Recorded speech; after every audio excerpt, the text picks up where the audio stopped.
Hello साथीहरू, आज मैले पाल्पा बुटोलको फेमस चुकौनीको रेसिपी लिएर आएको छु।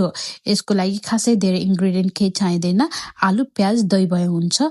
आलुलाई मैले उमालेर सानो पिसमा काटेर राखेको छु। त्यस्तै गरी प्याजलाई पनि लाम्चो लाम्चो पारेर काटेको छु र दहीलाई चाहिँ हामीले लिएर यसलाई हल्का मिक्स गर्यो भने इभन हुन्छ र चुकौनी बनाउँदा मिठो पनि हुन्छ। र आलु र प्याजलाई दहीमा मिक्स गरिदिने र अब यसलाई झान्नको लागि रेडी पारिदिने। प्यानमा तेल तताएर मेथी फ्राई गरिदिने, त्यसमा सुकेको खुर्सानी फ्राई गरिदिँदाखेरि बास्ना पनि मिठो आउँछ, स्वाद पनि मिठो आउँछ। र लास्टमा ग्यास निभाएर मैले चाहिँ हरियो खुर्सानी फ्राई गर्दैछु र अन्तिममा बेसा राखेर यो चुकौनीलाई चाहिँ झानिदिने र मजासित मिक्स गरिदिने। मिक्स गर्दाखेरि आलुलाई हल्का मिक्स गर्दा साह्रै मिठो हुन्छ र चुकौनी बाक्लो बाक्लो पनि बन्छ।